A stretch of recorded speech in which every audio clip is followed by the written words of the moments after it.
बिस्मिल्लाहिर्रहमानिर्रहीम। अस्सलाम वालेकुम। प्रोग्राम क्रिमिनल माइंड के साथ आपका मेजबान इरफान मुस्तफ़ा सहराई।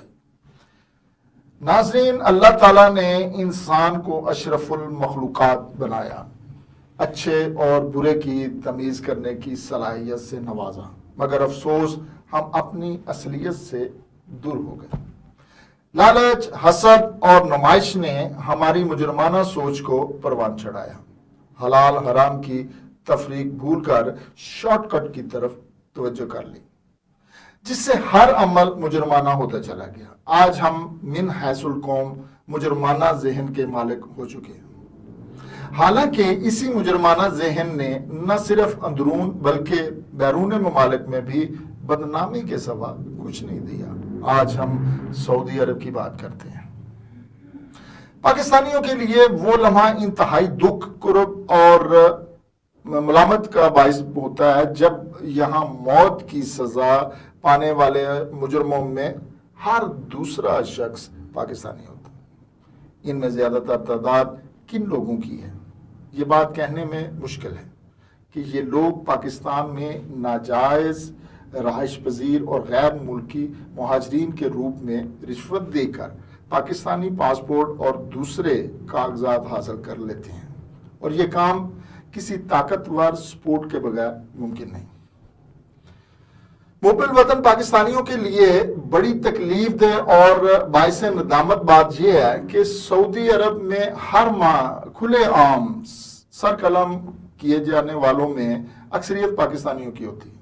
सरकलम किए जाने का मंजर अगरचे चंद सेकंड्स का होता है, लेकिन वो मंजर इंतहाई जिल्लत अमेज इबरतनाक होता है। और जब ये पता चलता है कि सजा पाने वाला शख्स एक पाकिस्तानी था, तो ये पाकिस्तानियों के लिए शर्म और नदामत की बात होती है। अब सवाल ये है कि ये कौन लोग हैं जो चंद पैसों के लिए अपनी जान और पाकिस्तान का नाम बदनाम करते हैं। हालांकि कोई पाकिस्तानी इतना बेवकूफ़ नहीं हो सकता जो सऊदी कवानीन की सूझबूझ रखने के बावजूद ये घिनौना जुर्म करें।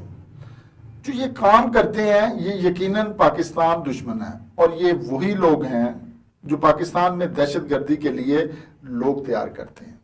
सऊदी अरब में काम की गरज से आने वाले गैर मुल्कियों में पाकिस्तान के अलावा हिंदुस्तान, बांग्लादेश, श्रीलंका, मिस्र, शाम वगैरह के लोग शामिल हैं, लेकिन किसी दूसरे मुल्क के लोगों की तादाद बहुत कम होती है जो कि ऐसे जुर्म में मुलव्वस होते हैं। पाकिस्तान में जनरल ज़ियाउल हक का दौर मंशियात और कलशनकोव के कारोबार का दौर शुरू हुआ। फिर मुहाजिरीन की भी भरमार होती गई। इस कारोबार को तकवीयत दी उन्होंने, और वहां से दुनिया में पाकिस्तान और पाकिस्तानी कौम का नाम बदनाम होना शुरू हुआ। ये मसला अब अपनी पीक पर पहुंच चुका है। फ्रॉड और चोर बाजारी में हमारा नाम दुनिया में पहले नंबर पर है। अब मंशियात की स्मगलिंग में भी हमारा कोई सानी नहीं। इस बात से अंदाजा लगाया जा सकता है कि सऊदी अरब में हर माह 10 से 12 अफराद में से 6 से 8 का तल्लक पाकिस्तान से होता है। इंग्लैंड और दूसरे ममालिक में मंशियात में मुलव्वस पाकिस्तानियों से जेलें भरी पड़ी हैं। अब सवाल ये भी उठता है कि ऐसे मुजरमाना जहन रखने वालों को कौन पासपोर्ट मुहैया करता है, कौन इनको इस जिल्लत अमेज मौत के मुंह में धकेलता है, कौन इनकी जिन साजी करता है और पाकिस्तान का नाम बदनाम किया जाता है। इसमें सबसे पहले कसूर इन चंद लोगों की लापरवाही और कोताही का आता है जो हमारी शनाख्त मजरूह होने का सबब बन रहे हैं। दुनिया हमें जराइम पेशा, चोर, डकैत समझने लग गई है। चंद लोगों की वजह से सबज पासपोर्ट की बदनामी होती जा रही है। हमारी पार्लियामेंट और अदारे कवानीन तो बना लेते हैं, लेकिन इंतजामी तौर पर फेल हो जाते हैं, क्योंकि इन्हें जिस महकमों का सहारा लेना पड़ता है वही महकमे जराइम पेशा लोगों के अमाजगा बन जाते हैं। तमाम जराइम की असल अमाजगा पुलिस का महकमा और इससे मिलते जुलते अदारे हैं। पुलिस से मदद और तावन के बगैर कोई जुर्म फल फूल नहीं सकता। اگر 50 ملازمین میں سے 2 ملازم بد کردار، بے ایمان، کرپٹ ہو جائیں تو پھر سب کام غلط ہوگا۔ ہم سب بخوبی جانتے ہیں کہ منشیات کے بغیر ملک بدنام وہ سڑکوں اور شاہراہوں پر کناروں پر بیٹھے نشے میں دھت افراد کو چرس اور ہیروئن کون سپلائی کرتا ہے؟ کیا اس کے متعلق ادارے بے خبر ہیں؟ یہ حقیقت ہے کہ ان کو آنکھیں جو ہیں وہ بند کر دی جاتی ہیں، کیونکہ ان کو جو حرام کی کمائی ہے وہ ان کے سامنے رکھ کر ان کی آنکھوں میں پٹی باندھ دی جاتی ہے۔ جہاں ملک میں منشیات تیار ہوتی ہے وہاں کیوں نہیں روکا جاتا؟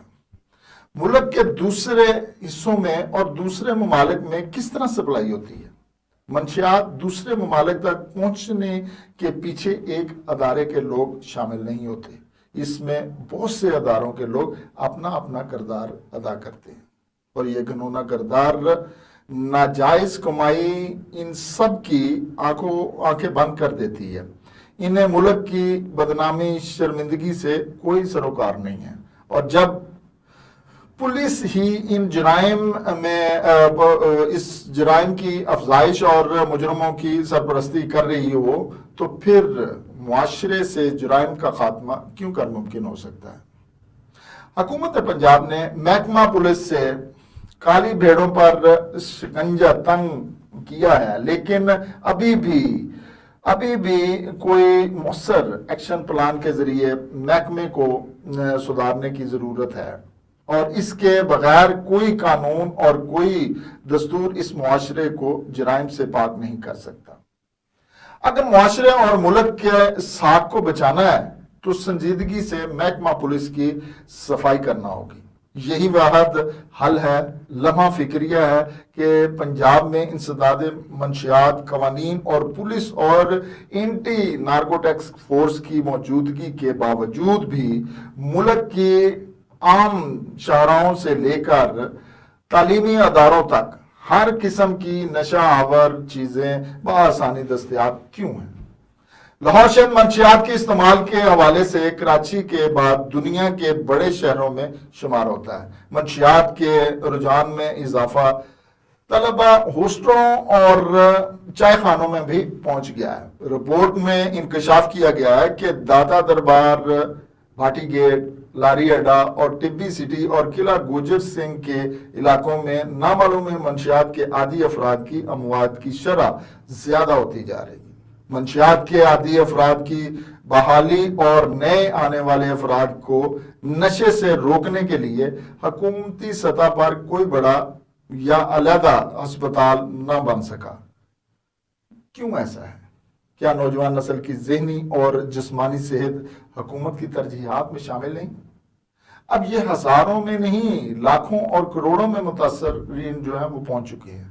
پورے ملک میں بڑے کیا چھوٹے شہروں میں ناسور کی طرح پھیلتا ہوا زہر معصوم بچوں تک پہنچ چکا ہے۔ منشیات مافیا گھروں میں ڈلیوری دے رہے ہیں۔ مجرم کو قانون کیا سزا دیتا ہے؟ بات کی بات انتظامیہ یعنی پولیس ہی مجرم کے ساتھ جو ہے وہ لگ چکی ہے۔ احباب اقتدار کو سوچنا ہوگا کہ ان کے بچے بھی اس زہر سے نہیں بچ رہے۔ سوچئے گا ضرور، اور آنے والی نسل کو بچانے کے لیے سب سے پہلے پولیس کو درست کرنا اور کوئی سنجیدہ منشیات کے خلاف ایکشن پلان کر کے سختی سے عمل درآمد کرنا ہوگا۔ اس کے ساتھ ہی آپ نے میزبان کو اجازت دیجیے، اگلے پروگرام میں کسی نئے ٹاپک کے ساتھ حاضر ہوں گے۔ خدا حافظ۔